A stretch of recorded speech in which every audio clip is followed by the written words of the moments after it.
And that turns your mic on. It's a red.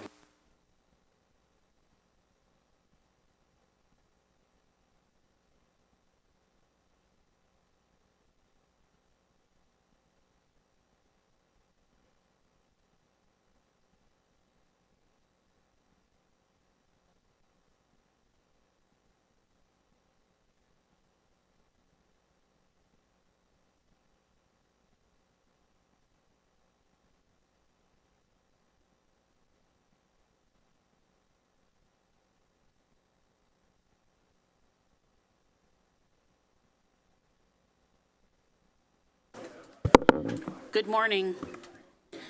I hereby call to order the Board of Directors meetings of the New Jersey Transit Corporation,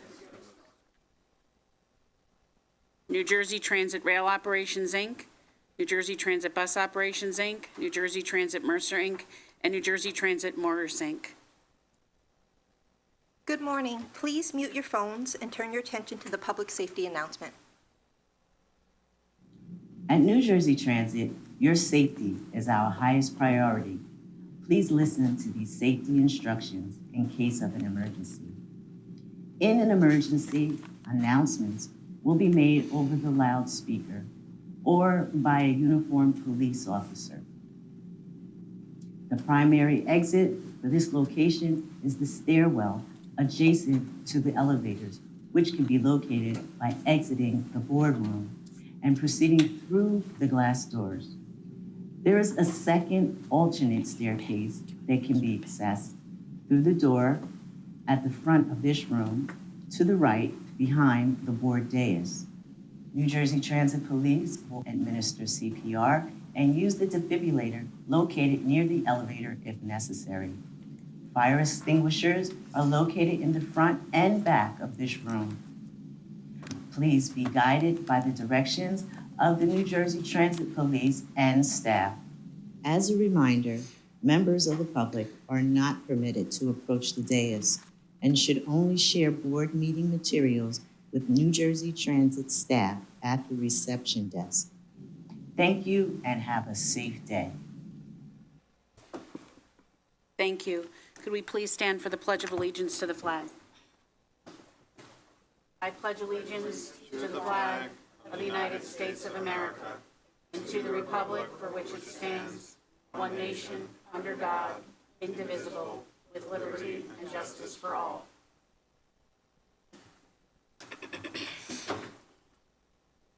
I will now take roll call. Board Member Brown? Here. Board Member Doshi? Here. Board Member Gordon? Here. Board Member Morocco will be joining us a little later. Board Member Medina? Here. Board Member Nara? Here. Board Member Thomas? Here. Board Member Weiss? Here. Board Member Caniff? Here. Board Member Giblin?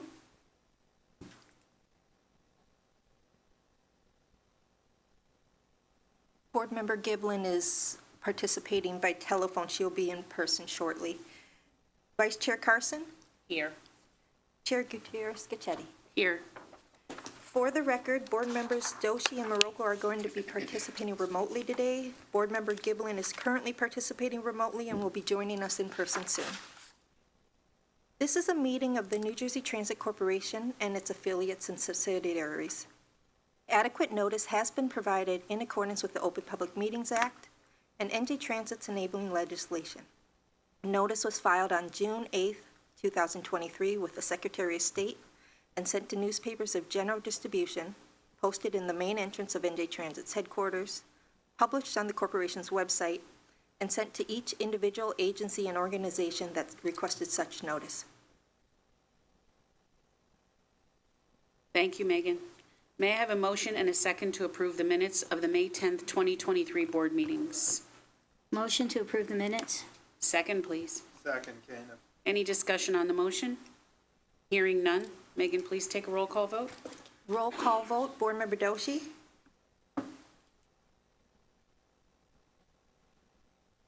Board Member Doshi, we didn't hear you. Roll call vote, Board Member Doshi? Yes. Thank you. Yes, thank you. Board Member Gordon? Yes. Board Member Medina? Yes. Board Member Nara? Yes. Board Member Weiss? Yes. Board Member Caniff? Yes. Board Member Giblin? I think we're having trouble with her audio. Vice Chair Carson? Yes. Chair Gutierrez-Scacchetti? Yes. Motion carried. And Megan, just to confirm, even without being able to hear Noreen, we have a quorum, Yes. correct? Thank you. Just note that for the record. At this time, I would call on President and CEO Corbett to present his monthly report. Thank you. Good morning, Chair, members of the board, and good morning to all the members of the public joining us online, and a special welcome to a number of our interns who are in watching the board meeting as well here. As in previous months, I'll begin with NJ Transit Ridership. Overall system-wide ridership on bus, rail, and light rail is up to approximately 80% of pre-COVID levels. Looking at specific modes, we remain relatively steady on our rail system, our Newark Light Rail and our River Line, with encouraging increases on our bus system and our Hudson Bergen Light Rail. Overall weekday rail ridership is approximately 65% of pre-COVID levels and still fluctuating between 55 and the high 70s percentages on the days of the week, with many midweek and peak hour trains at or near 100%. It's worth noting that on Wednesday, May 31st, we recorded a post-COVID weekday rail ridership high at approximately 76%, and I know yesterday actually we had that record was broken as well. Overall weekend rail ridership remains at approximately 80 to 90% of pre-COVID levels, with many trains also at 100% or more. Overall bus ridership system-wide has increased from approximately 80% of pre-COVID levels to approximately 85% of pre-COVID levels. Interstate bus ridership into New York is up from approximately 76% of pre-COVID levels to approximately 82% of pre-COVID levels, and intrastate bus ridership is up from approximately 85% of pre-COVID levels to approximately 89% of pre-COVID levels. Many peak period bus trips are still at or near capacity, with some even above pre-COVID ridership levels. Our Newark and River Line light rail systems are holding steady at approximately 80% of pre-COVID levels, and HBLR ridership has increased from approximately 80% to approximately 85% now of pre-COVID levels. I would note that the increasing ridership reflects the fact that customers are clearly comfortable riding our system, especially on weekends and holidays, or to get to sporting events and concerts at MetLife Stadium. On that note, two perfect examples of that are the recent MetLife concerts by world-renowned artists Taylor Swift and Ed Sheeran. Since our last board meeting, NJ Transit has provided rail transportation to and from the stadium for 5 blockbuster concerts by these artists, 3 by Taylor Swift over Memorial Day weekend and 2 by Ed Sheeran this past weekend, seamlessly moving customers on our BET-MGM Meadowlands rail line. For the 3 Taylor Swift concerts, we successfully moved approximately 80,000 customers to and from the stadium, and it could not have gone better. We took more than 14,000 out of the stadium on rail and bus each of the 3 nights, in approximately 1 hour on Friday and in under an hour on Saturday and Sunday. For the 2 Ed Sheeran concerts, we moved approximately 45,000 customers to and from the stadium, with nearly 13,000 out of the stadium on rail and bus on Saturday night and more than 13,000 out on Sunday night, in approximately the same time frame as Taylor Swift concerts. MetLife reported that Sunday night's Ed Sheeran concert set an all-time concert record with more than 89,000 fans in attendance. I should note that 5 years ago, NJ Transit would never have been able to provide this level of reliable and seamless transportation for events of this magnitude. These events are all-out organizational efforts, combining not only our bus and rail operations, but security, customer service, finance, and other aspects of our operations. The success we've had for these 2 mega events also clearly shows what we've been able to accomplish over the past 5 years with healthy state funding, focus on restoring the rank of locomotive engineers and hiring bus operators, and building a strong management team. I believe it also underscores just how important NJ Transit is to our state, our region, and importantly to the customers who rely on our service every day. As many of you have heard me say before, NJ Transit ridership is bouncing back stronger on a relative basis than many of our peer agencies across the country. We credit this largely to improved reliability and to the strong safety protocols we implemented during the pandemic, both of which were aided and informed by our close collaboration with APTA on the national level and UITP, the International Association of Public Transport, on the international level. This close collaboration continues to benefit us to this day. Last week, I attended and spoke at the UITP Global Transport Summit, the world's largest event dedicated to public transit. And although after 4 years, my term as the North American representative to UITP's executive board came to an end last week, I was honored to have been elected to serve as a U.S. representative to UITP's executive board. This is a new seat created due to the significant increase of North America's participation within UITP, as UITP now has approximately 120 transit organizations as members in North America, and it's growing. I was particularly pleased to see a large delegation from APTA, including APTA President and CEO Paul Skatelis. Close collaboration we see today between APTA and UITP bodes well for all North American transit systems, including NJ Transit, enabling us to benefit from global best practices as well as share our own experiences. While at the summit, I was also honored to serve as UITP's representative in a meeting with key transit executives and government officials from Ukraine's major cities, including Kiev, Kharkiv, Odessa, and Dnipro, together with key officials from the World Bank and the European Infrastructure Bank. While it was inspirational to hear how Ukrainian cities are keeping their transit systems running as critical lifelines to their economies under the most difficult of circumstances, it was nice to be able to show them how agencies like NJ Transit could help them, not just with their current exigencies, but in planning to hit the ground running for rebuilding once the conflict there ends. Although Ukraine may seem far away, America's involvement in Europe is long indeed, which on a personal note is certainly reflected and reinforced by my son's recent deployment to Poland and Latvia as a first lieutenant in the Marine Corps, as a fighter pilot in Marine Air Group 14, which was certainly much appreciated by the Ukrainian delegation.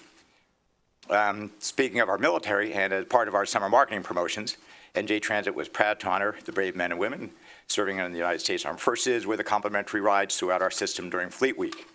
From May 24th through May 30th, active duty and reserve members of the Military National Guard rode for free on NJ Transit while in uniform or displaying a military ID. This year, we are increasing the appeal of NJ Transit by reintroducing our comprehensive summer promotional campaign, again asking customers to make NJ Transit your ride to summer vibes, as Anthony has described it, and marketing it, and beginning May 23rd and running through the summer, new and returning customers can save on summer travel by using various promotional codes in the NJ Transit mobile app, including beach excursion fare discounts for low-cost round-trip weekday tickets to some of New Jersey's most popular shore destinations. Also on May 27th, we resumed service to Six Flags Great Adventure from the Port Authority bus terminal via the number 308 Express bus, and we're offering some great discount packages to the park. NJ Transit customers can also save up to $50 off round-trip bus tickets, admission passes to the theme park or Hurricane Harbor. In addition, for the first time ever, customers can purchase their entire Great Adventure package right on the NJ Transit mobile app, making it even more convenient than ever. For more information, please visit njtransit.com/summer. With the start of the busy summer months, today I'm pleased to announce that NJ Transit is launching another type of campaign, this one encouraging customers to develop backup travel plans and providing new resources to help them do so. We're calling it Know Your ABCs, and in this case, the ABCs stand for alternates, backups, and contingencies. While thankfully major service disruptions are an infrequent occurrence nowadays, our Know Your ABCs campaign empowers customers to proactively navigate an unplanned disruption to their commute. For example, if a customer normally takes the train from New Jersey to Penn Station, New York, they're encouraged to also know which bus route from the Port Authority bus terminal in New York would be a suitable alternative. We've made it as easy as possible for customers to learn their ABCs. All you need to do is visit njtransit.com/ABC, click on your specific line, and we'll show you alternate travel options or near your destination. We're promoting the campaign on posters and signs inside stations, on board buses and trains, and on social media. In addition to our focus on innovative ways to improve customer experience, as you know, I regularly present updates to the board that align with our back to basics approach, since we've been doing since 2018, falling on our three core focuses: people, infrastructure, and technology. Today we have updates in two of those focus areas, people and technology, along with important developments in two equally crucial aspects of our operations that are also aligned with our two overarching goals in our 10-year strategic plan. Accessibility is key. And first, recognizing the importance to being fully inclusive and accessible transit system, as well as sustainability, recognizing our commitment to promoting a more sustainable future to our planet. On the accessibility front, I'm pleased to note that NJ Transit is seeking to partner with local eligible transportation organizations in a pilot program to explore the possibility of those organizations providing select access-linked trips in accordance with the state's Paratransit Improvement Act. This effort looks to build on the momentum of our new pilot partnership with Uber and Lyft by continuing to expand options for access-linked customers and further improving reliability and customer experience. Under the pilot program, one eligible transportation organization from each of the 6 Access Link regions will be selected to receive upgraded technology and training to potentially serve reoccurring trips currently provided by Access Link. Eligible organizations were invited to learn more by attending a hybrid information session last week on June 8th here at our headquarters in Conference Room 10, or by registering or attending online by visiting njtransit.com/accesslinkpilot. Speaking of our Uber Lyft Riders Choice Pilot Program, I'd like to provide a quick update on this program. Since we launched the program on May 10th, more than 2,600 Access Link customers have opted in, and we have provided more than 11,500 rides through the program. Customer feedback has been overwhelmingly positive, with many noticing reduced wait and trip times and an appreciation that there has been no change to Access Link prices. I would also note that while improving service and the customer experience, we anticipate this program will have a positive budget impact when fully implemented.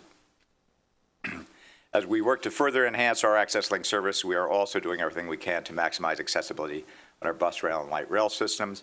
Towards that end, and in line with our NJ Transit 2030 goal of powering a stronger and fairer economy for all communities, NJ Transit will hold its 3rd Accessibility Forum on June 27th.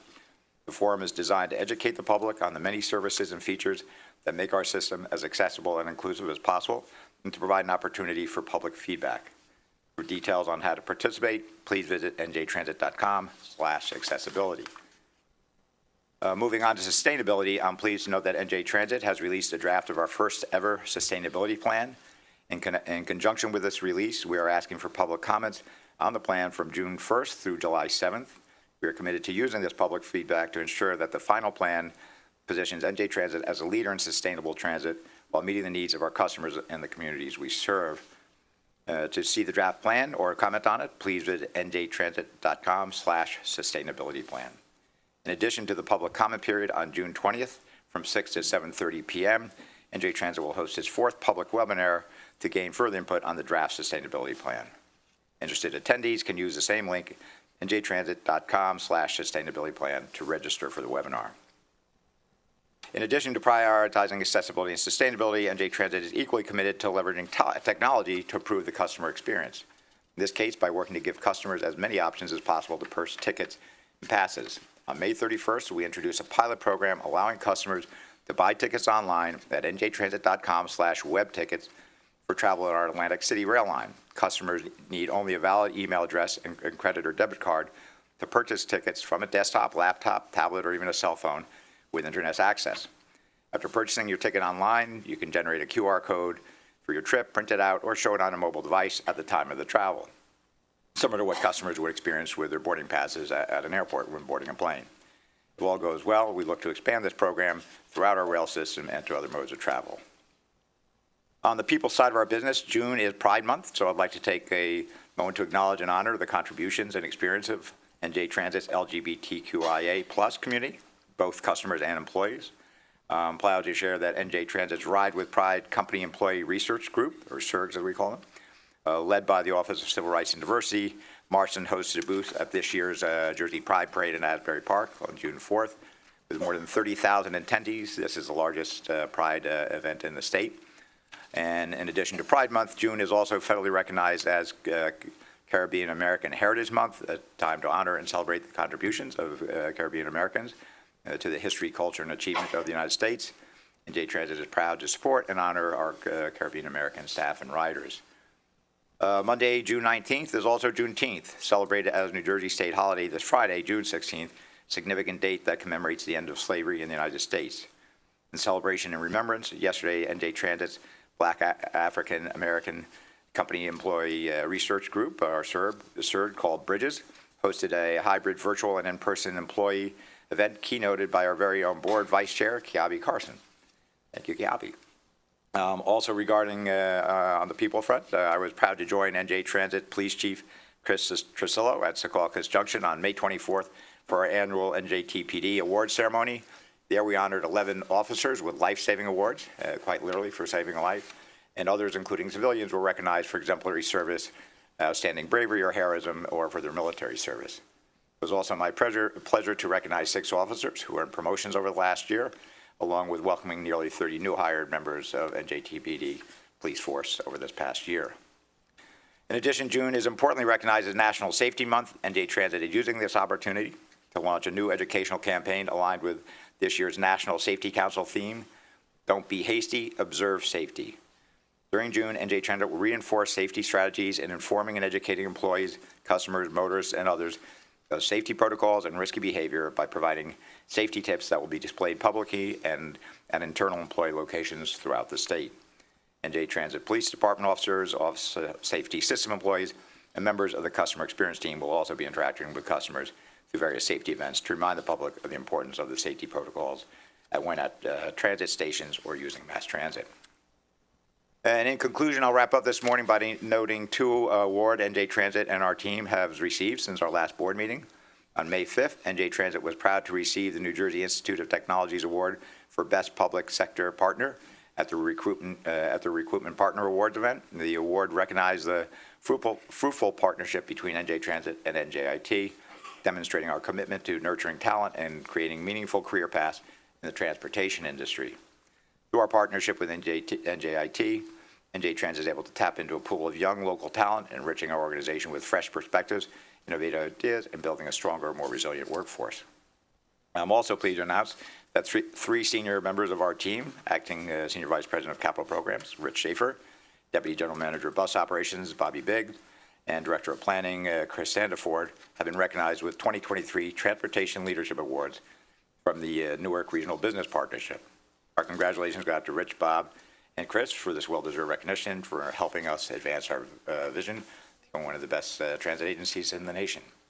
And with that, Chair, I conclude my remarks and turn the floor back to you. Thank you, Kevin. Before we move to public comment, I want to announce for the public and for the record that I will be leaving the meeting at about 10:45 for business travel out of the state, at which time Gabby Carson, our vice chair, will take over the meeting and I will join virtually. And with that, I would ask if there are any comments from the public.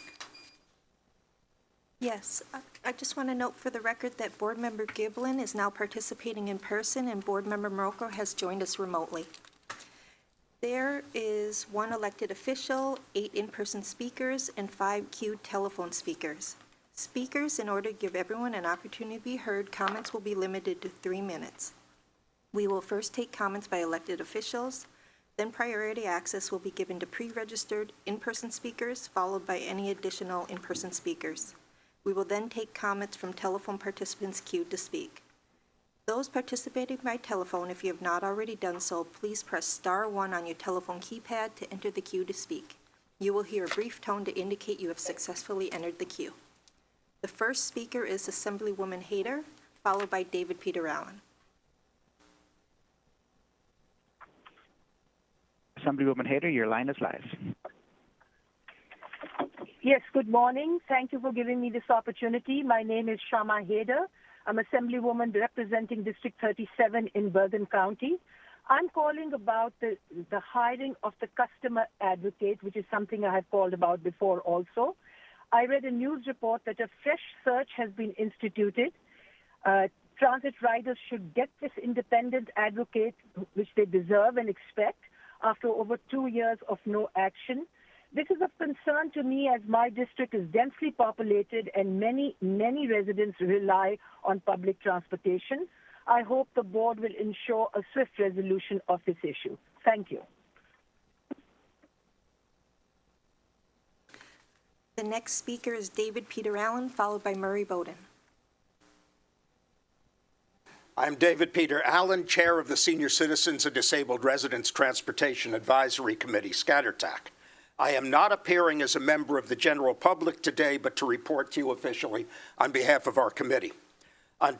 Mr. Corbett mentioned the Accessibility Forum on the 27th, and we also believe that such accessibility for everybody is vital, not only for the personal well-being of our riders, but also for the economic vitality of our state and our communities. ScatterTAC has provided input concerning topics for the event by working cooperatively with management, and I will be presenting a report for our committee. You don't need to be living with a disability to benefit from the efforts to make transit more accessible. Years ago, Ed Hoff, who leads the Accessibility Forum and other accessibility efforts here at New Jersey Transit, told me that accessible transit makes riding easier for everybody, whether they have a disability or not. I am several years older now than I was then, and the older I get, the better I understand what Ed was telling me. So I urge you to come to the Accessibility Forum or call in. To add to my prepared remarks, our committee is very interested to learn more from management about how the Access Link Rider's Choice is going. And the ABC program on the app sounds really good. I know my own ABCs, but I'm not sure if everybody else does. Concerning item 2306-32, the reduced fare rules, we commend NJ Transit for continuing to accept a Medicare card for seniors for 65 and over as proof of eligibility, as the federal law requires. We said that to management when they asked us last year, and we say it again today. In April, we heard a presentation from Senior Citizens United Community Services, also known as SCUCS, Send Hand Transit, which serves Burlington and Camden counties. It is a not-for-profit corporation rather than a county agency. This is an interesting idea that could open up opportunities for some innovative practices. At least there is no concern about going beyond a 5-mile out-of-county limit between Burlington and Camden counties and parts of Gloucester County where Senhan also operates. We also heard from Gloucester County, which is phasing out direct operations in favor of contracting those services out. We are watching the results because this might become more common in the future. This board will meet again on July 19th and will consider casino revenue funding under the Scatter Tap program, which lies directly within our purview. We will report to you about that item and more because we are scheduled to present our semi-annual summary report, which will be longer than the reports we have been making during these past several months. However we format our reports to you, we will do our best to let you know what is going on with our committee as we attempt to serve our constituents, the seniors and persons with disabilities who ride on New Jersey Transit and affiliated services, including Access Link and county-sponsored transportation. Thank you. Thank you. The next speaker is Marty Bowden, followed by Tim Sevener.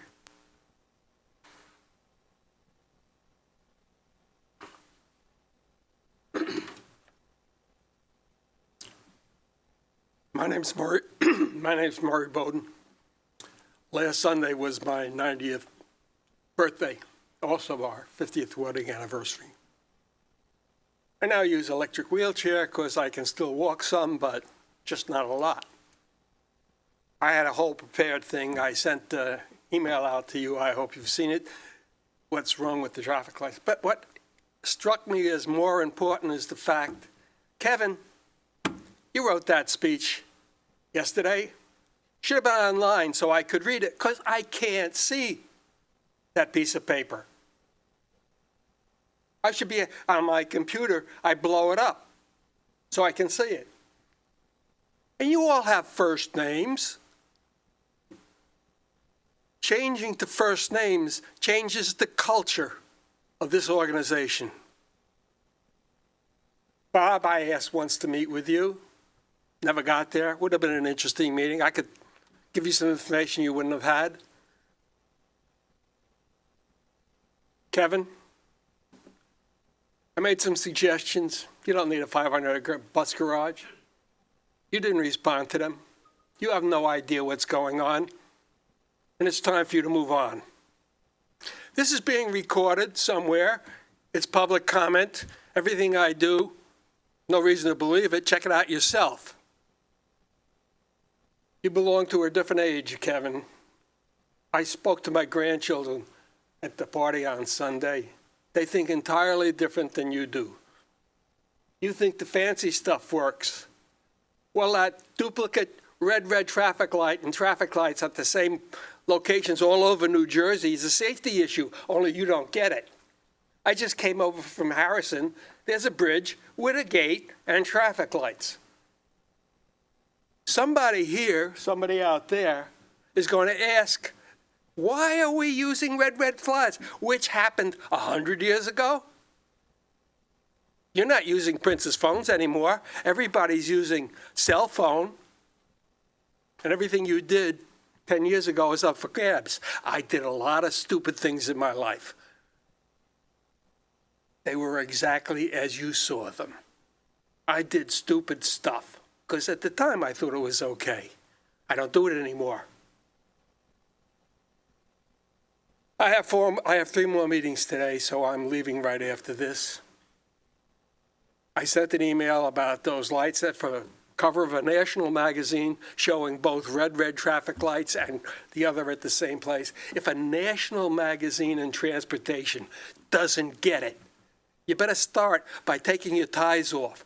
Because if you watch TV, the people that are being talked to, they don't have.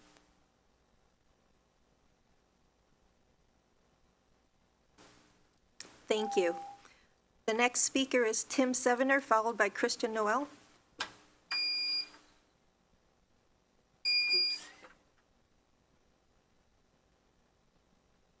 Hello, I'm Tim Sevener from the Transit Village of Mount Tabor, a board member of the New Jersey Association of Rail Passengers, and here to speak about the need for electric rail and how the transit grid could be a major step towards that. I think I said on the phone in the last meeting that JFK Airport is planning on doing solar and powering the airport shuttle with solar power. There's no reason this can't be done. PATCO is already doing it, as we know, in New Jersey, and they're supplementing it with solar panels on the bridges. We could do the same thing. When you come into to Newark Broad Street, it goes below the street.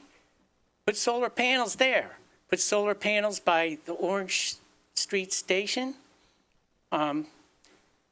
We have to think out of the box. Last week was horrible, horrible. We've never seen this, where we had fire, smoke, 400 ppm. You had to wear a mask outdoors now. We have to be serious. We have to be serious. And in the sustainability plan so far, I've been to the meetings, I looked at the plan, there's nothing about electrifying rail. The rest of the world is doing it. You talk about Ukraine, Kevin, and Ukraine is running electric rail. Europe is going with electric rail. We need to electrify rail. The other thing what they're doing is Wales passed a law in February to ban any more road expansions. Why are we wasting $10.7 billion proposed in the most densely populated area of this state to expand the turnpike? It makes no sense.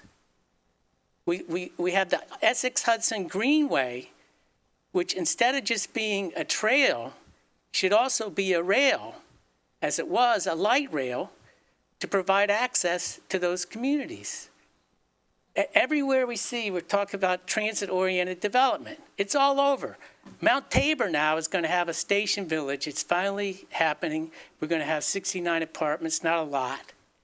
But everywhere I go, down the road, by the Morris Plains station, they're building hundreds of apartments, and yet we have less service today. Talk about Hoboken and ABCs. On the Morris line, we have 10 less trains every weekday, each direction. That's a loss of 20 trains each direction because of cuts to Hoboken service. Every other week, there's a disruption in New York Penn Station service.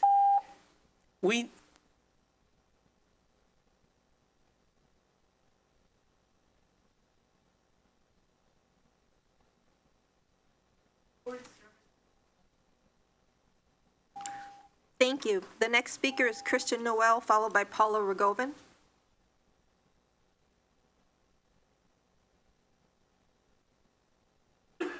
Chris Noel, Fort Lee, Don't Gas the Meadowlands Coalition.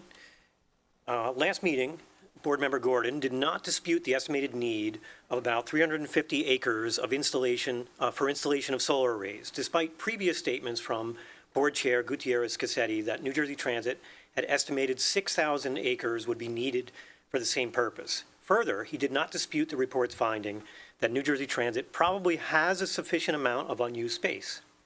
land and coverage of parking lots and buildings that could be used for solar.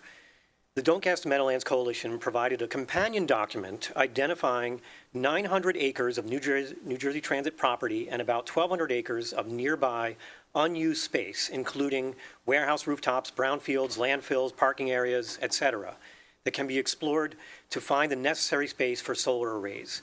Some of that unused space is in Kearney, but much is not. Board Member Gordon made no mention of any of these sites, but instead inexplicably presumed all the land had to be in Kearney or in Hudson County and would displace existing tax-generating properties. This is simply not how solar projects are sited. Solar projects often use rooftops and covered parking areas, which eliminates the need to find all new vacant land. The Patco 22-megawatt solar project that is now directly powering Patco trains was built on 6 carports covering different Patco parking lots and 1 rooftop array at the Commodore Barry Bridge. Areas that are currently brownfields may or may not be generating taxes, but the addition of solar would either have no tax impact or their taxes would increase, which would be beneficial for any municipality. Board Member Gordon made no mention of the many acres of landfill and brownfields in Kearney and other nearby communities. Mount Olive, right here in New Jersey, has just one example of the use of solar on a landfill Superfund site. Most of the space expected to support solar arrays is owned by New Jersey Transit, whether within or outside of Kearney, so using it for solar would not take away from any other use by a municipality and would likely have no impact on municipal taxes paid by New Jersey Transit. Despite many requests from the Don't Gas the Meadowlands Coalition, New Jersey Transit has not performed any analyses of the availability of nearby space for solar. Consistent with Board Member Gordon's focus on only finding reasons to oppose a renewable energy solution, he has never made any effort to ask New Jersey Transit to conduct such an analysis. Therefore, he has no basis for making any definitive statements about the availability of space for that purpose. These statements are sheer speculation. Once again, the Don't Gas the Meadowlands Coalition is the only entity that has conducted an analysis on the subject. By the way, I'm not getting paid to be here either. Thank you. Thank you. The next speaker is Paula Regin, followed by Sam DeFalco.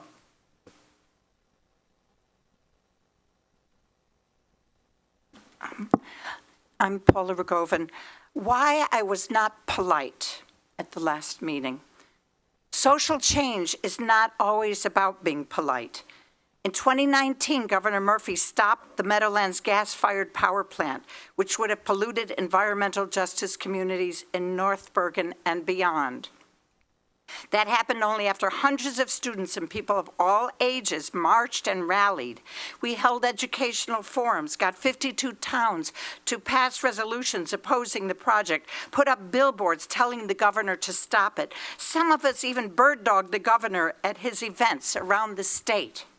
That wasn't polite, but it sure got his attention. Shortly after that, a growing coalition took similar actions to stop New Jersey Transit's proposed gas plant in Kearney. Although Transit promised to pivot, their subsequent bidding process has revolved around the original gas plant design. New Jersey Transit has refused growing public calls to solicit design proposals that maximize clean renewable energy technologies that can be implemented today. And some board members have consistently made unsubstantiated claims that renewable energy-based hybrid microgrid is not feasible. Despite ongoing attempts to get Governor Murphy to intervene again, despite Governor Murphy signing one of the strongest environmental justice laws in the country, he has been silent around Transit's backsliding.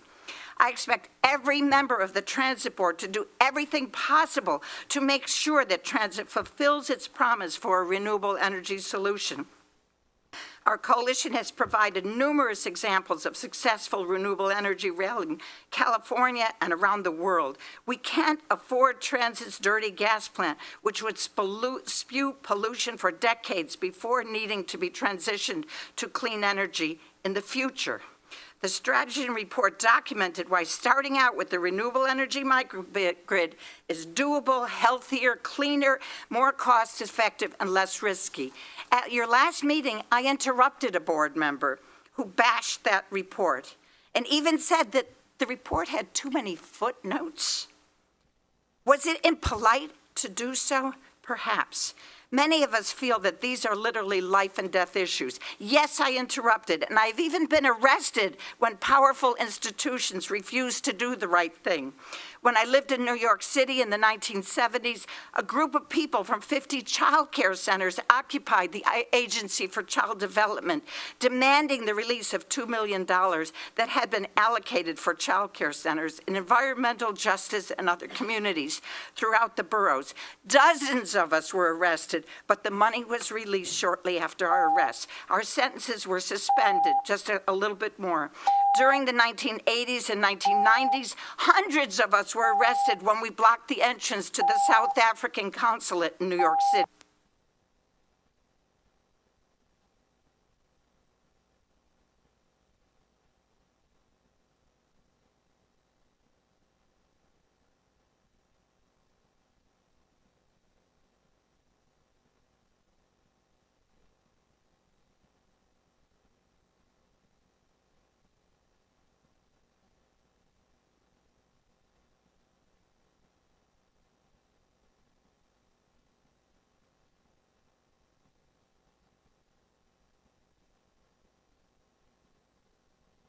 Thank you.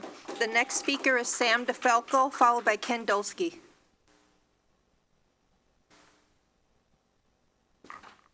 Hello, good morning. My name is Sam DeFalco, and I'm an organizer with the group Food and Water Watch. I want to speak this morning in response to statements made by Board Member Gordon at the last board meeting regarding the strategy report, which at this point is the only comments we've heard from the board on the strategy report. And yeah, sort of just wanted to start by framing what the strategy report is. So Board Member Gordon shared at the last board meeting that he believed that the strategy report is greatly flawed. And this isn't, you know, this is a high-level overview of a comparison of the two most likely and viable solutions for New Jersey transit grid. It doesn't cover every detail, but it does what the RFP for this project doesn't do, and it shows that a gas-fired power plant that would need to be transitioned to clean energy by 2035 is going to cost a lot more, not just financially, but to our health and environment, than a hybrid microgrid made up of solar battery storage and a smaller emergency use only turbines. And this overview shows in a way that readers at all levels could use to understand this project. It was meant to be a substitute for what we should have seen in the RFP, but didn't from New Jersey Transit. We're disappointed with the statements and attitudes that focus only on disproving the viability of renewable energy technology for transit grid rather than, taking a real look at this project and the possibilities. This report was to give New Jersey Transit a sense of the financial differences and viability of a renewable solution. And in that regard, we say the report is extremely successful in providing a much more useful and detailed comparison than anything that New Jersey Transit has ever produced. New Jersey Transit has really never produced a comparison of both solutions. So if this report, isn't something that the board wants to look at, then I would call on you to do your own report with a third-party consulting agency to compare the two opportunities before us that are lined up in the RFP, and the way that we experienced the climate emergency right here in New Jersey last week. The governor came out and said we need to take bolder climate action, and one way we can do that is by having state agencies do everything they can to stop doubling down pollution. Thank you. The next speaker is Kendalski, followed by the telephone speakers.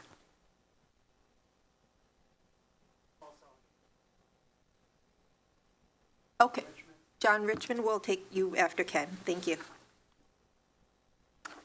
Good morning. I'm Ken Dalski with the Don't Gas the Meadowlands Coalition. I would also like to respond to Board Member Gordon's statements from last meeting, this time about the technology strategy he would employ for transit grid. He said, we should select a project that will give us the best technology at the time, minimize climate impact, and be designed so that as technological changes occur, we can introduce new technologies into the project. Perhaps it'll be green hydrogen or fuel cells, but what we need to do is design something that will accommodate that over time. Our coalition agrees with Board Member Gordon on the need to use the best technology currently available, minimize climate impacts, and allow for upgrades to new, more efficient technologies. The only difference is that we can demonstrate that all of these criteria are best met with a renewable energy solution and cannot, I repeat, cannot be met with a gas-fired power plant. How would a gas plant minimize the impact of climate change? The plant would release almost 500,000 tons of CO2 per year, as well as large quantities of toxic co-pollutants and ozone precursors. Solar and storage are well-established, reliable, cost-effective technologies that are currently displacing gas plants and have the potential to become much less costly.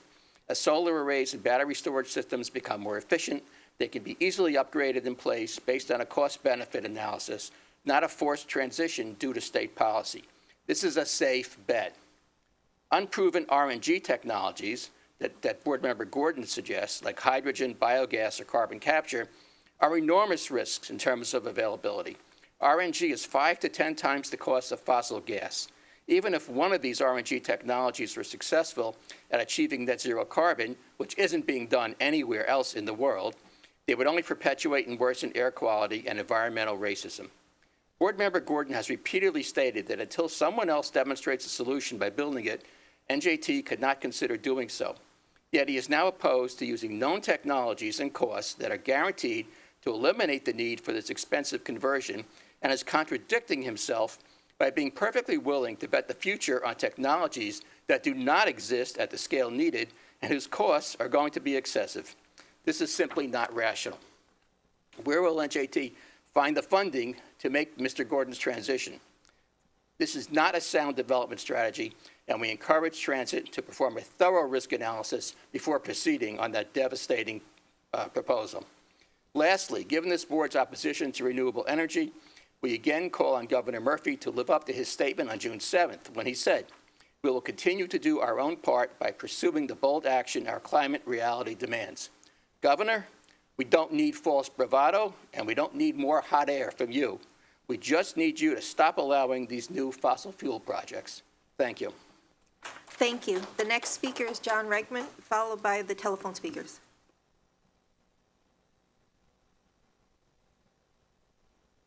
Good morning. My name is John Richmond. I'm a lawyer and a steering committee member of Empower New Jersey. Whatever merit the transit grid project had in 2014, it makes absolutely no sense today. Indeed, changes in just the last 3 years require both a new environmental impact statement and make the project untenable and unsustainable. Let's take them one by one. 1. Governor Murphy's 2023 executive order requires 100% of the state's electricity come from clean sources. Building a natural gas power plant no longer makes any economic sense. It would have to be abandoned or substantially modified soon after it was built. 2. The costs of solar and battery storage have plummeted since not only 2014, but 2020. The siting issues that Board Member Gordon cited in his response have been satisfied in numerous projects that are being built around the country. 3, the climate crisis has, of course, continued to worsen. We saw that in the wildfires. We simply cannot be building new fossil fuel plants.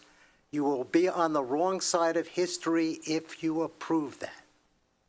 4, There is no longer the same need for the project, as both PSC&G and your agency have substantially strengthened the grid since Superstorm Sandy. 5, environmental justice is now being prioritized both on the federal and state level. Indeed, under the new EJ law, it is highly unlikely that you will ever get a permit to build a new gas-fired power plant. Times have changed, and you need to change with them. NJT needs to apply to FTA to repurpose the grant to use solar battery technology or for other resiliency projects. I have no doubt that FTA would welcome such a proposal with open arms, given the fact that the project flies in the face of the Biden administration policies with respect to both clean energy and environmental justice. I'm sure that each of you did not decide to become board members so you could simply rubber stamp a Christie-era project that no longer makes sense. Exercise your independent judgment and kill Transit Grid in its present form. Otherwise, once again, you will be clearly on the wrong side of history. Thank you. Thank you. I want to note for the record that Chair Gutierrez-Scacchetti is now participating remotely. Next, we move to the telephone speakers. Operator, we would now like to open the floor for public comments by telephone participants. Certainly. As a reminder, if you have not already done so, please press *1 on your telephone keypad to enter the queue to speak. You will hear a brief tone to indicate you have successfully entered the queue. Each speaker will be given 3 minutes for their public comment. A warning will be provided with 1 minute remaining, and again with 15 seconds remaining. There are 8 speakers in the queue. Your first public comment is coming from Holly Cox. Holly, your line is live and your time will now begin. Hi, my name is Holly Cox, a 25-year Montville resident. I'm very worried about the quality of our air here in New Jersey and the fact that leaders and people in positions of power, which includes NJ Transit, NJ DEP, and Governor Murphy, aren't doing nearly enough to address the climate emergency. During last week's dangerously high air quality alerts, our air ranked as some of the worst in the world. At my home, the air outside had an eerie yellow glow and was thick with particulate matter and the smell of burning trees, which caused everyone in my family to wear a mask whenever we went outdoors. It's obvious we can no longer ignore the dangers that climate change and air quality pose to all of us. By allowing another gas plant to be built, you are exacerbating air pollution and contributing to making our planet uninhabitable. I want to refute some of Board Member Gordon's statements from the last meeting. Gordon stated, quote, "I'm troubled by a false comparison that has been established. The analysis assumes that this is a case of a gas-fired plant or nothing, and that is not my expectation. Fact 1, the purpose of the Stratogen report, as clearly stated in the document, was to compare the 2 most likely and most viable solutions, that is, a gas-fired plant versus a renewable hybrid microgrid. It was not meant to explore every possible option. It does not state there are no other options. It simply provides an extremely useful comparison for decision makers concerning the most likely solution. If Gordon believes that other options are viable, he should bring them forward. Fact 2, the PSE&G Energy Strong program has significantly reduced the need for the NJ Transit Grid project. As a result, NJ Transit should take this opportunity to power its microgrid predominantly with clean energy. Next, Gordon stated, there are also references to the technology being available, and several examples of projects in California are cited. This is not enough for us to make this kind of investment. I would point out that California is not really a model for energy policy. Citing several projects in California with large batteries is not sufficient proof that this can work in NJ. Fact 1, Gordon provided no evidence to support his assertion. Can you hear me? Yes, 1 minute remaining. The issue of differences in state energy policy is irrelevant. Instead, NJ Transit should be considering issues of feasibility, health impacts, and economics.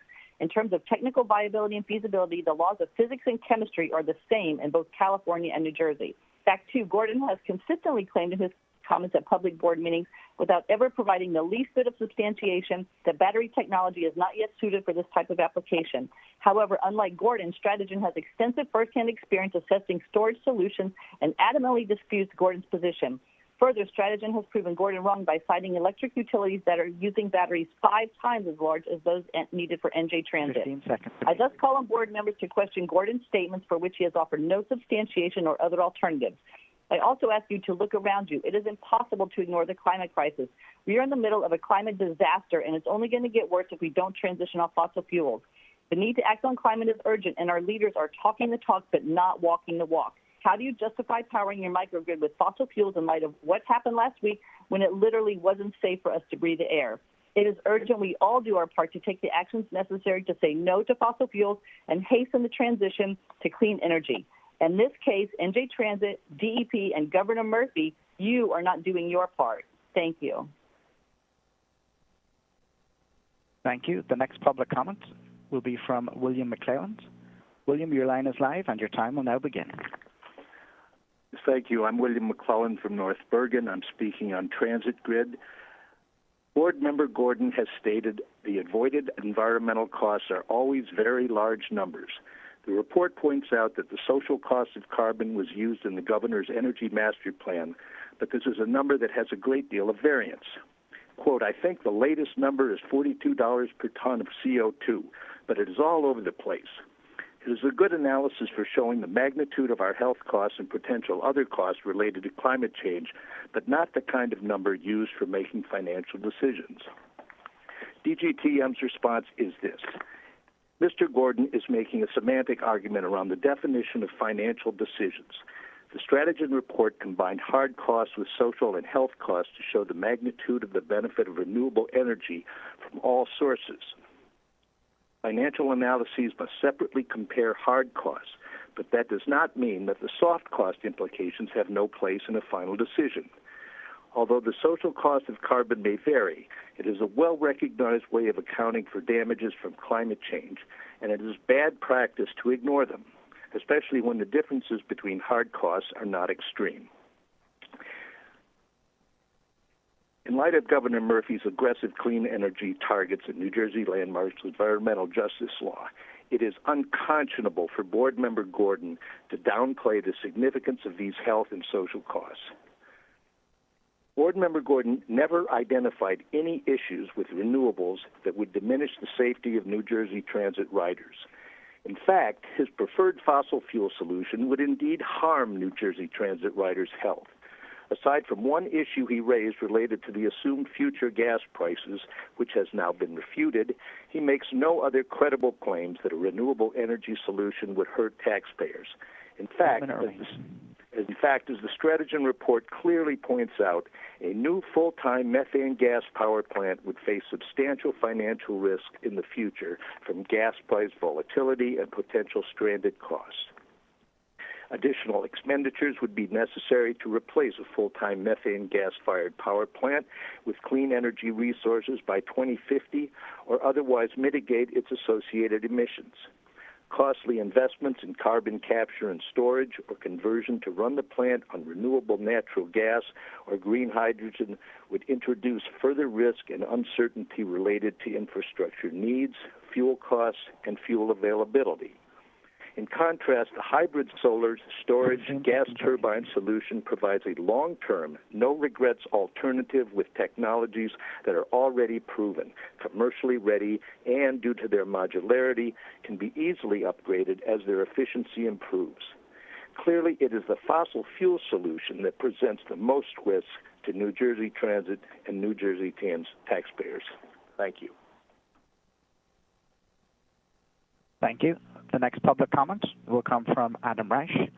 Adam, your line is live, and your time will now begin.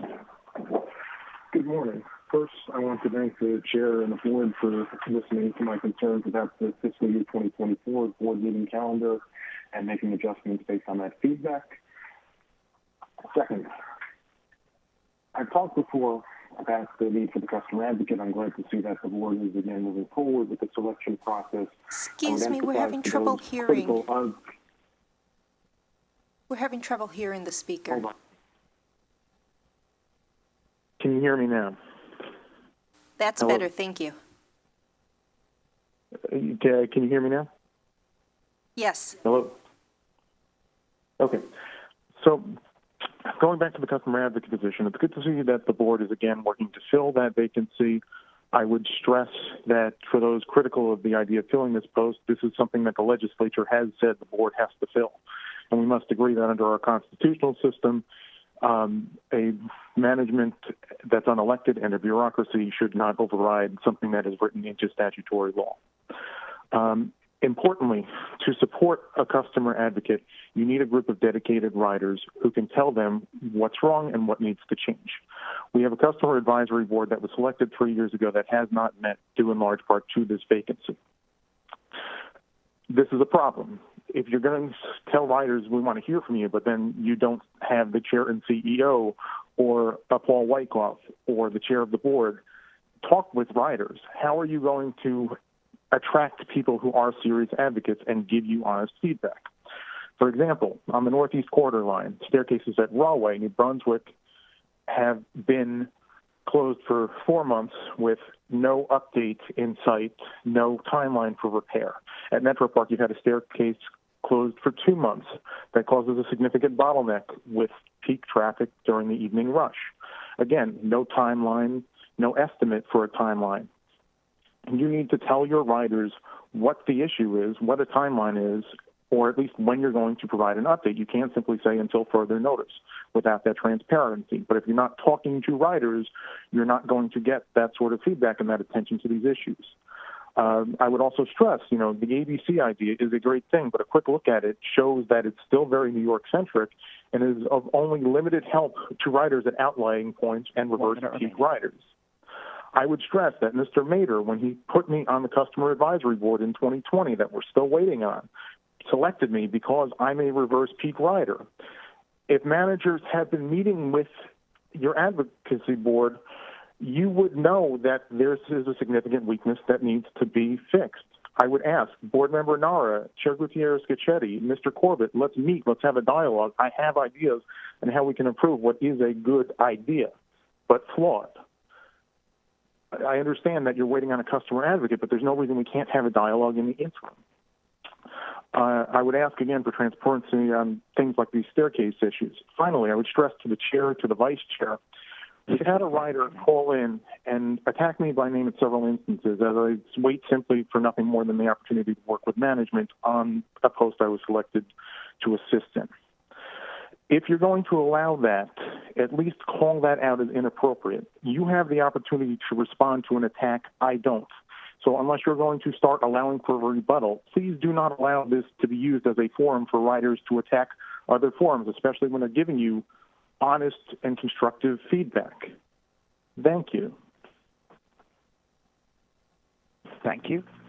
The next public comment is coming from Sally Jane Gellert. Sally, your line is live and your time will now begin. Hi, Sally Jane Gellert, Chairperson, Lackawanna Coalition. On item 230628, procurement by exception. There are 80 separate items included in this action item, which total $53.4 million. It is stated that New Jersey Transit is unaware of other sources for these items and services, and a string of legislative citations are given that allow for exceptions for competitive bidding. Whereas nobody would argue with the goal of ensuring the continuity of safe and reliable transit operations, least of all the Lackawanna Coalition. We don't like to see such an extensive set of exemptions. We realize that staff also sees a problem with these exemptions, as witnessed the slides in the agenda document detailing the necessity and noting that there is a reduction since last year's $65.7 million. We look forward to a continuation of that trend.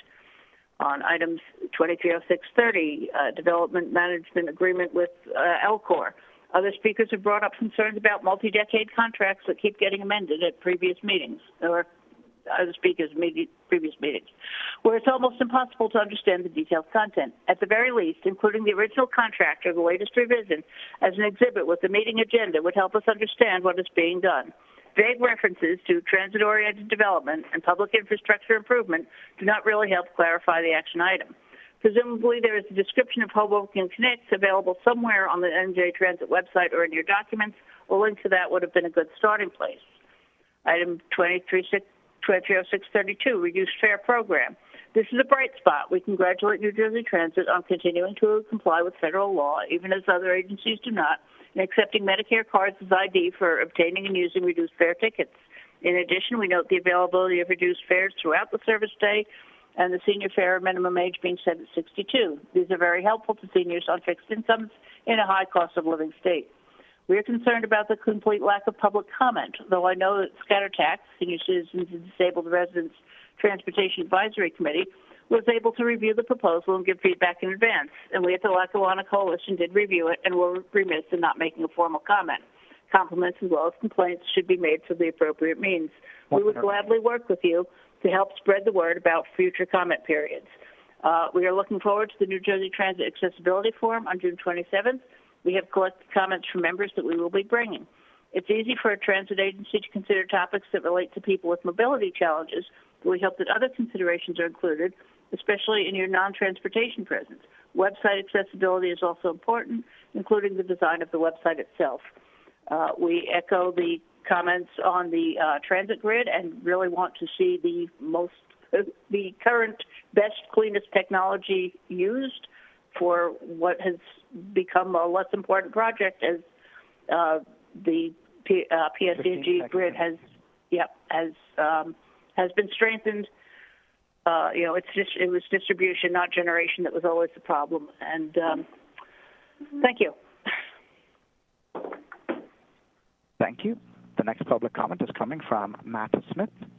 Matt, your line is live, and your time will now begin.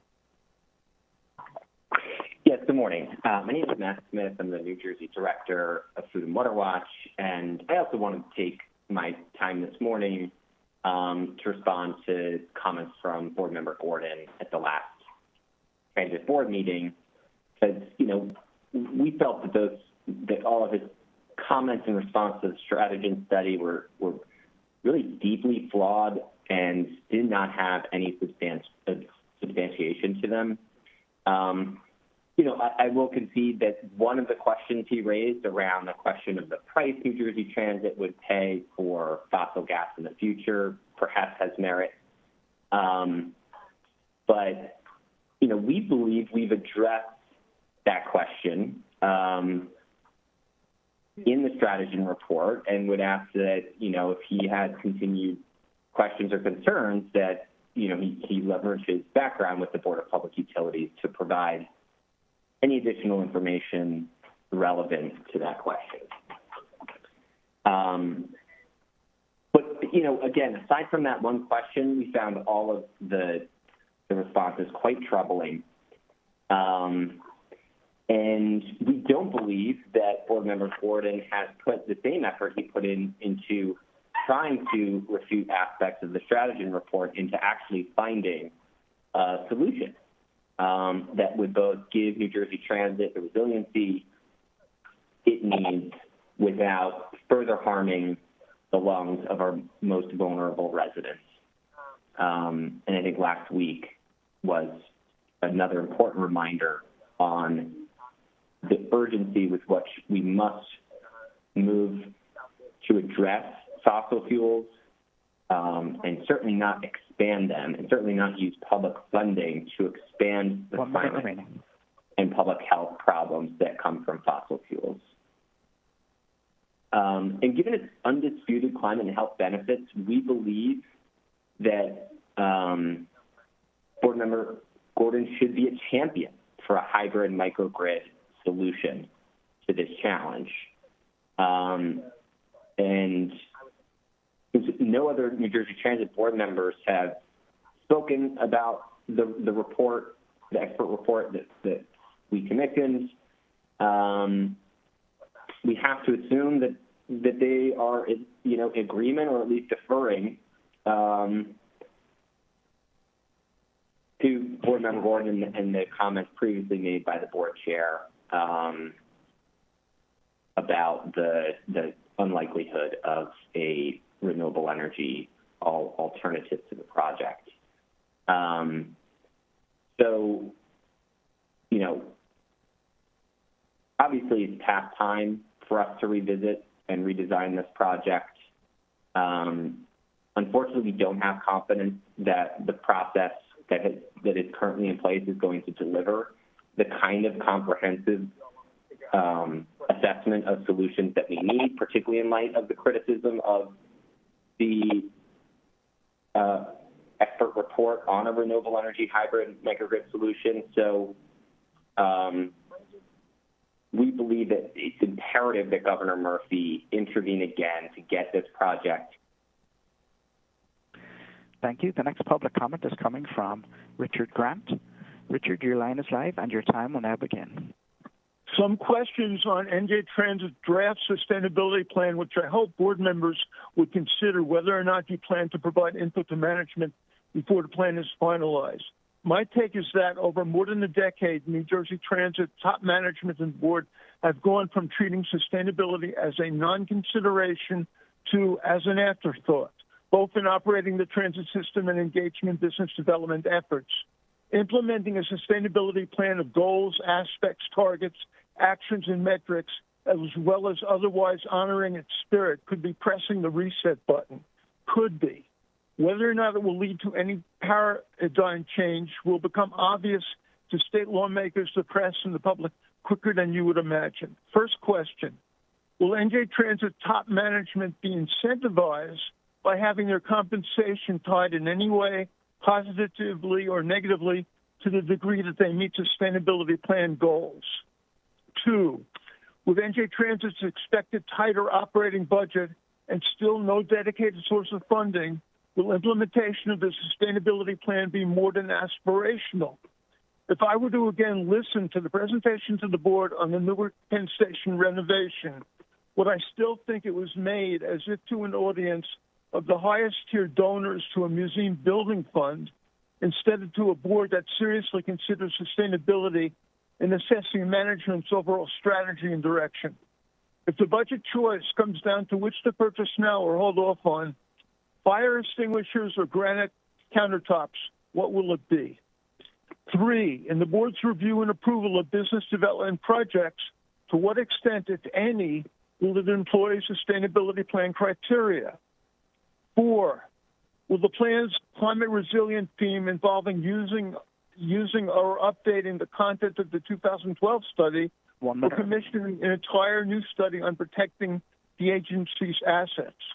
5, does the plan's community engagement theme include the board of directors in improving information flow to and from customers by filling the customer advocacy position, opening all 6 board committees to the public, having committee public comment time sync up with the board's 3 minutes, and systematically having board members or management representatives respond to public comments in real time? 6, in the community engagement theme's actions for collaboration and partnerships, what would partnerships with environmental advocates to advance research into sustainability initiatives and technologies? 15 seconds remaining. Would it be any different than how NJ Transit Management and the board have been dealing with the Don't Gas the Meadowlands Coalition and its strategy and report input? Does the board chair, and the governor want to use the sustainability plan to finally press the reset button? Thank you. Thank you. There are 2 public comments remaining in queue. The next public comment is coming from Jesse Rankiewicz. Jesse, your line is live and your time will now begin. Hi, can you hear me? So Please go ahead. Okay. I'm calling about case number 01455-865, and the second one is 01493697. And it's in reference to transportational issues that have been happening in Cape May County of lack of transportation. And no offense for residents who live in the northern region area of New Jersey, but there's not enough money that's actually being used at all in Cape May County because it's being all spent up north, or it's being decided upon to not be spent down here. I'm calling on behalf of the colleges in like the southern regional area. We have Atlantic Cape Community College. It's in Mays Landing. It's 40 miles away from where I live, or 45 miles. I live in Lower Township in Cape May County. And there's also another college that's known as Rowan University that's 65 miles away. I'm trying to help with improve the public transportation. I've written a petition to the college that I currently attend to. I'm almost done. I got 10 courses left. I'm earning a degree in physics, an associate of physics and mathematics. I'm calling about this Now, statistically speaking, Cape May County hit a tourist record of 2022, and they hit $7.4 billion, and they also have revenues from 2019 of $499 million and 7% of 2021, and this is in the Cape May County Herald that was issued June 14, 2023, first page. So it's just a general problem that's going on down here, and I hope that they at least add a shuttle bus that can go back and forth, that can go to more than one college. Also, perhaps add some other stops. 1 minute remaining. Okay, and if possible, add the 313 bus that can go back and forth. But this is an issue because Cape May County residents don't have college degrees. A lot of them only have high school diplomas who are currently working. This would help improve the inflation or help compete with the inflation and help with the hard times of the economics. All right, thank you. Thank you. The next public comment is coming from Rachel Davis. Rachel, your line is live and your time will now begin. Can you hear me? Yes, please go ahead. Okay, great. Thank you, everybody. My name is Rachel Davis. I'm a public policy and justice organizer for Water Spirit, a 25-year nonprofit spiritual ecology center rooted in the source and sustainer of all life, which is water. Without water, there is no life. Without justice, there can be no peace. I have spoken so many times ad nauseum to this agency and New Jersey's government since before the Global Warming Response Act was even passed, so long ago. Solutions exist without fossil fuel pollution. This infrastructure for 2 decades has wasted sacred water. Governor Murphy can lead and declare a climate emergency, which we all know is necessary right now. We urge Governor Murphy and his New Jersey Transit to act on the findings of the Strategen study that clearly demonstrates a renewable energy-based hybrid microgrid solution is both technically feasible and much more cost-effective. So if this is about finances, there is no reason why anyone should be supporting fossil fuel when we saw the orange skies that are going to be commonplace going forward. We will need to all come together and focus on collaborative transportation alternatives. And as Tim Sevener said, there are solutions that exist. Why isn't New Jersey Transit really doubling down on those? Why isn't Governor Murphy really going full speed ahead with regards to environmental justice? It doesn't compute. It doesn't make sense.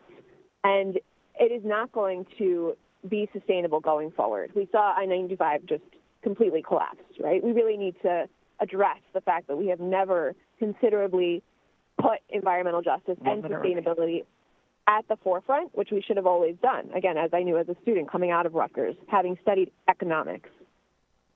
I urge you, please, what would it be like if you today could use your power to foster a livable, just, and stable future for current and future New Jerseyans? What would it be like? What would it feel like? I really want you to think about that and think about all the children in your lives.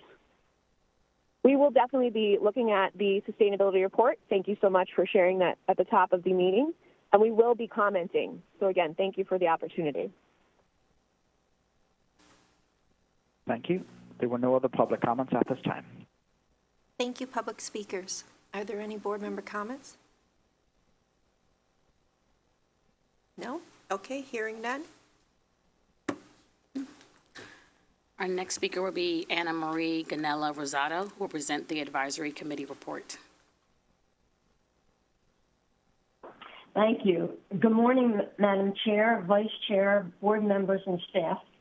At the North and South virtual meeting held on June 9th, members were given a presentation on New Jersey Transit local programs, minibus support, and community mobility program.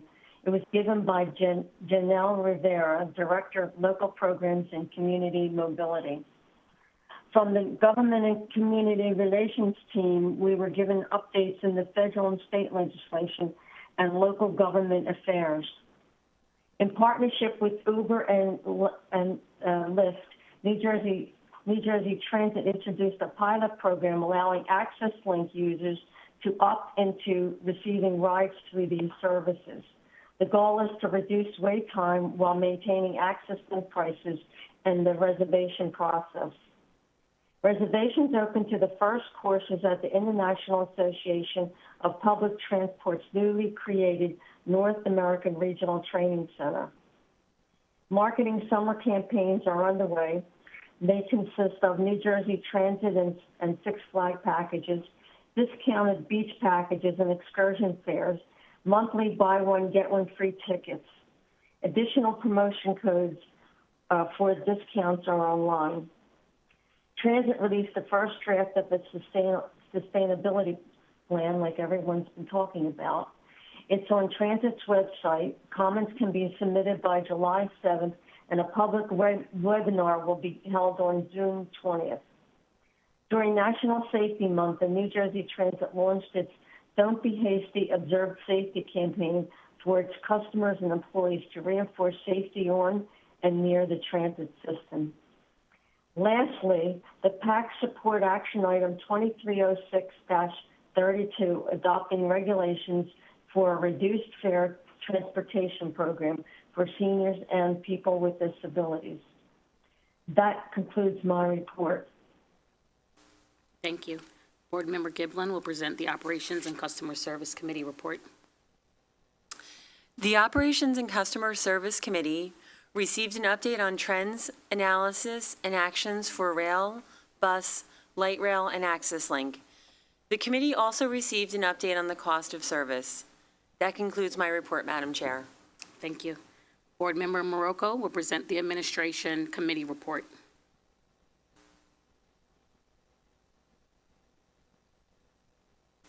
We're having trouble hearing Board Member Morocco. Can you hear me now? Yes, thank you. Okay.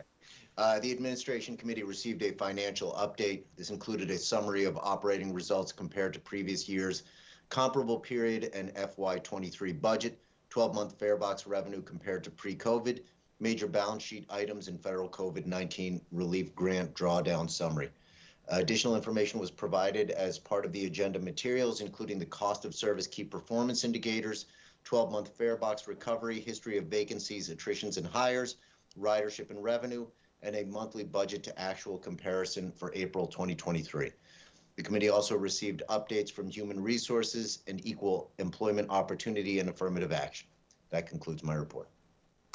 Thank you. Board Member Weiss will present the Capital Planning, Policy, and Privatization Committee report. The Capital Planning, Policy, and Privatization Committee discussed the board items for the fiscal year 2024 sole, single, and limited qualified source procurement by exception authorization, Advanced Speed Enforcement System 2, Positive Train Control, increase to Parsons Transportation Group Contract Number 10-099X for warranty of previously authorized work and additional development of federally mandated improvements to New Jersey Transit's Positive Train Control, North Bergen Park and Rides Supplemental Agreement, and authority to enter into a development management agreement between New Jersey Transit and Elcor for a transit-oriented development project at Hoboken Terminal, Hoboken Connect. That concludes my report. Board Member Weiss will also present the Energy and Sustainability Policy Committee report. The Energy and Sustainability Policy Committee introduced the Energy and Sustainability team members, reported on the Sustainability Plan Update, the Solar PPA, Power Purchase Agreement, and the Zero Emission Buses. That concludes my report. Thank you. Next, we'll have President and CEO Corbett will present the action items. Yes, thank you, Vice Chair. I'd like to start off by introducing Ron Hovey, Acting Procurement and Logistics Officer, to present board item number 2306-28 regarding limited source procurements by exception. Thank you, Kevin. Thank you, board members. We're presenting for approval item 2306-28, fiscal year 2024, sole, single, and limited qualified source procurement by exception authorization. Authorization is requested to enter into procurement by exception contracts for the purchase of materials and services from approved vendors set forth in Exhibit A1, subject to adjustments, to support bus, rail, light rail, and headquarters operations at a cost not to exceed $26 million, subject to the availability of funds. New firms with materials or services whose aggregate value exceeds $250,000 within the fiscal year will be submitted to the board. This request will cover a 12-month period from 1 July 2023 to 30 June 2024. Authorization is also requested to enter into procurement by exception contracts for the purpose of maintaining, upgrading hardware and software systems from approved vendors set forth in Exhibit A2, subject to adjustments, to support New Jersey Transit's information systems at a total cost not to exceed $22.9 million or $22,900,000, subject to the availability of funds. New firms with services whose aggregate value exceeds $250,000 within the fiscal year will be submitted to the board. This request will cover a 12-month period from 1 July 2023 to 30 June 2024.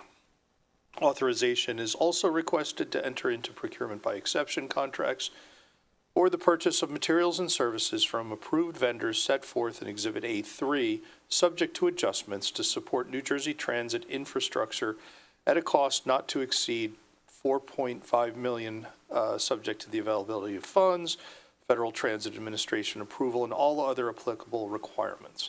New firms with services whose aggregate value exceeds $250,000 within a fiscal year will be submitted to the board. This request will cover a 12-month period from 1 July 2023 to 30 June 2024. We ask for your approval of item 2306-28. May I have a motion to approve board item 2306-28? So moved, Gordon. Okay. May I have a second? Second, Medina. Any discussion? Hearing none, Megan, please take roll call. Roll call vote. Board Member Doshi? Yes. Board Member Gordon? Yes. Board Member Morocco? Yes. Board Member Medina? Yes. Board Member Nara? Yes. Board Member Weiss? Yes. Board Member Caniff? Yes. Board Member Giblin? Yes. Vice Chair Carson? Yes. Chair Gutierrez-Scacchetti? Yes. Motion carried. Thank you. Thank you. Now I'd like to introduce Jim Sincaglia, Senior Vice President and General Manager of Rail Operations, present Board Item 2306-29 regarding positive train control. Jim? Thank you, President Corbett. We are presenting for approval item number 2306-29, Advanced Speed Enforcement System 2, Positive Train Control. Increase the Parsons Transportation Group contract number 10-099X for warranty of previously authorized work and additional development of federally mandated improvements to New Jersey Transit's Positive Train Control.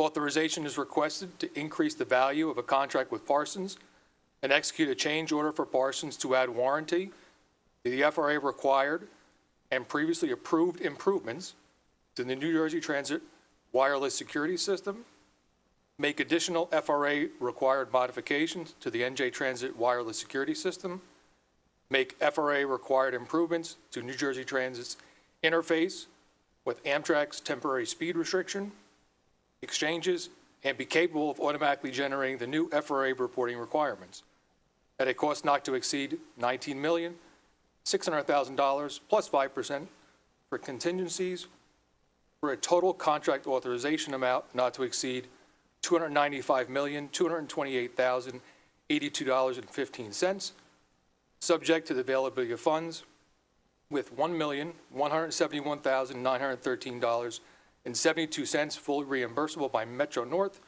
pursuant to the February 8th, 2022 PTC operating agreement between Metro North and New Jersey Transit. We ask for your approval of item 2306-29.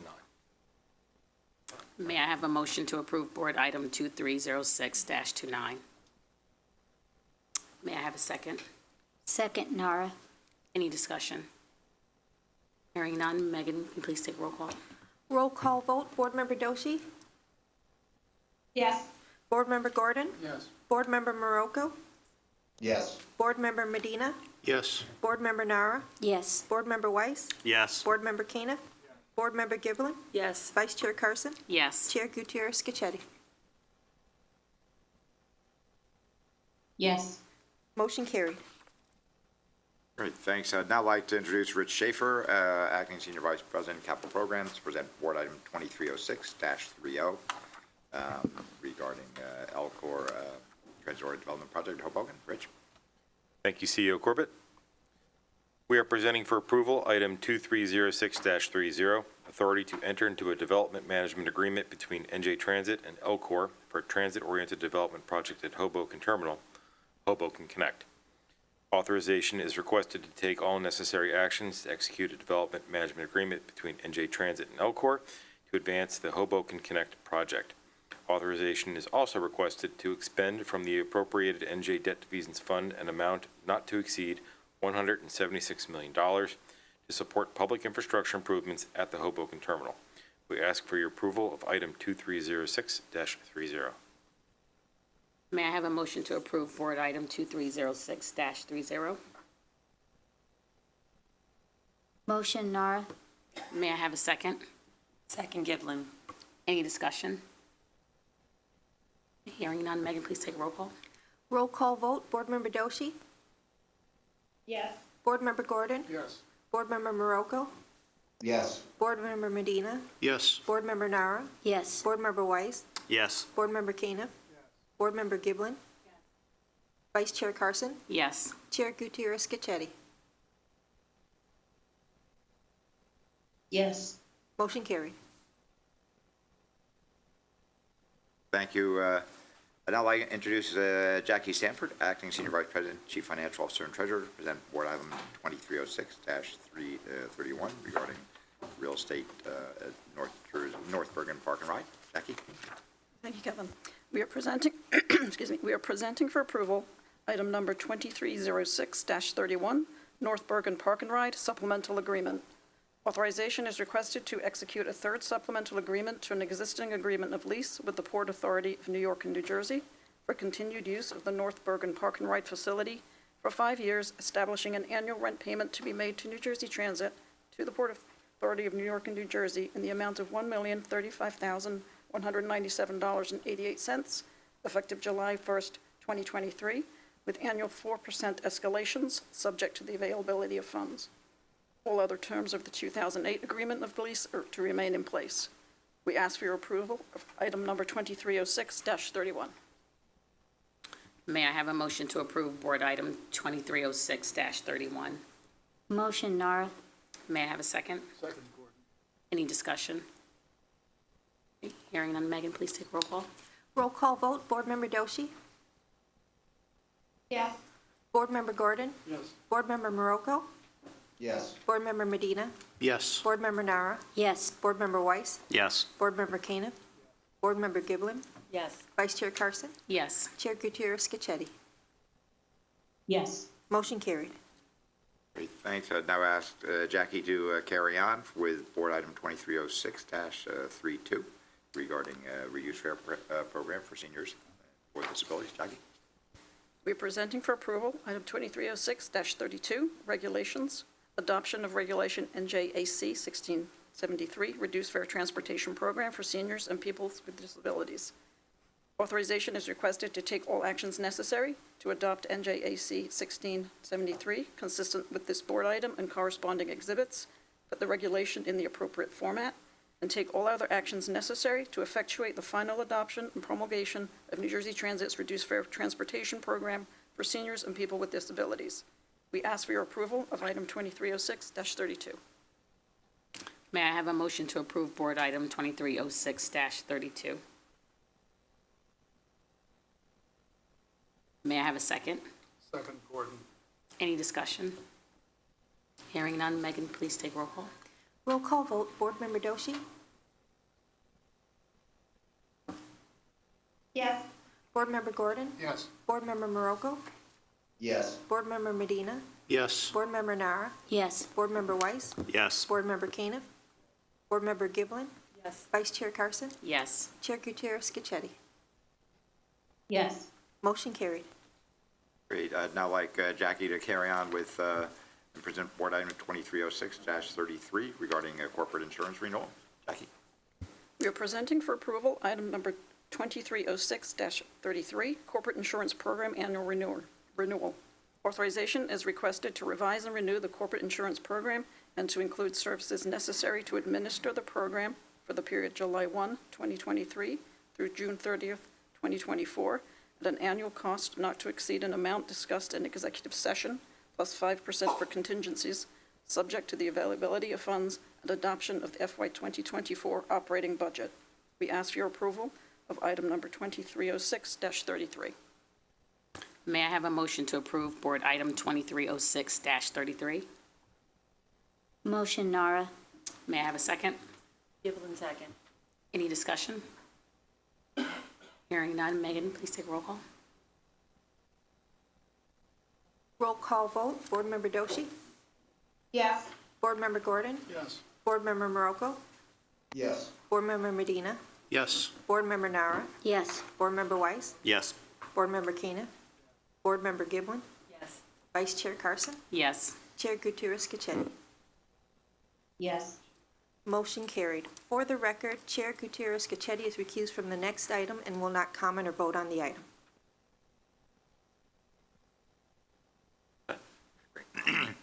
And now I'd like to ask Jackie to present the last action item for today, item 2306-34, regarding a conveyance of property interests to facilitate road construction at Route 1 and 9. Jackie. We are presenting for approval item number 2306-34, New Jersey Transit conveyance of property interests in Jersey City to facilitate road construction at routes 1 and 9 at New Road. Authorization is requested to take all actions necessary to negotiate and sell the reference property interests, including various temporary and permanent easements, for a total price of $1,242,700. I ask for your approval of 2306-34. May I have a motion to approve Board Item 2306-34? Motion Nara. May I have a second? Second, Medina. Any discussion? Hearing none. Megan, please take roll call. Roll call vote. Board Member Doshi? Yes. Board Member Gordon? Yes. Board Member Morocco? Yes. Board Member Medina? Yes. Board Member Nara? Yes. Board Member Weiss? Yes. Board Member Keenan? Yes. Board Member Giblin?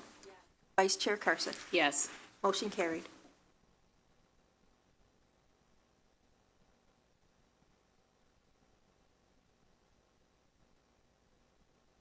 Thank you, Megan. Before we adjourn to executive session, I want to let the public know we will return. I'm sorry.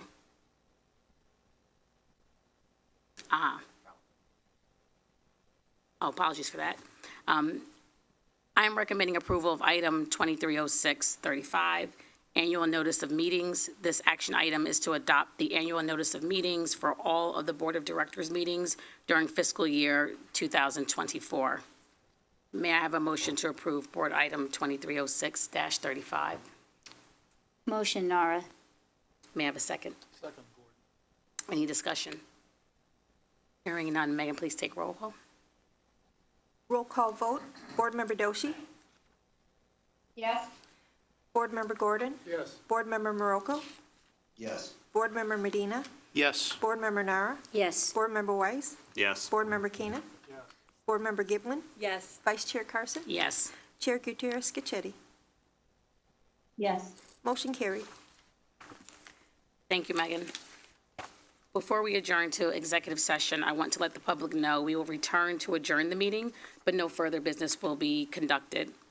May I have a motion to enter into executive session to discuss personnel matters, contract negotiations, the status of pending and anticipated litigation, and matters falling within the attorney-client privilege, including but not limited to the New Jersey Transit Resilience Program, Rail Operations Center Unit Substation, construction contract amendment to increase funding, and the personal injury claim of Gabriel Santana.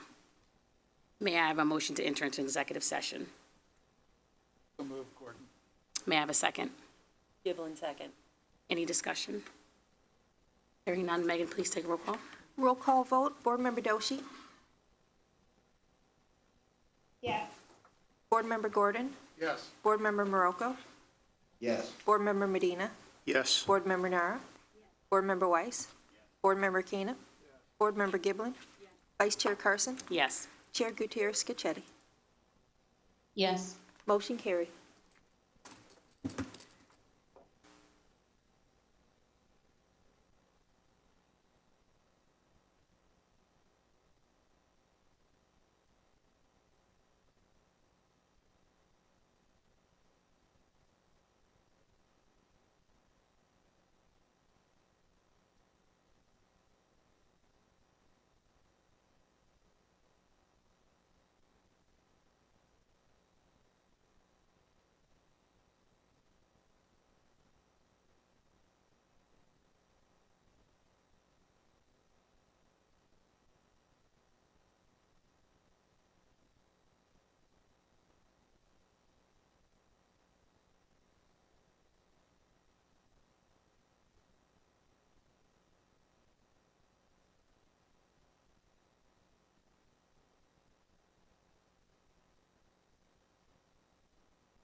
I hereby reconvene the open board session, the open session board meetings. Megan, please take roll call. Roll call. Board Member Doshi? Here. Board Member Gordon? Yes. Board Member Morocco? Here. Board Member Medina? Here. Board Member Nara? Here. Board Member Weiss? Here. Board Member Caniff? Here. Board Member Giblin? Here. Vice Chair Carson? Here. Since there is no further business, may I have a motion to adjourn the meeting? So moved. Oh, second. Nara. Thank you. Any discussion? All in favor? Aye. Aye. Any opposed? Okay, motion carried. Meeting is adjourned.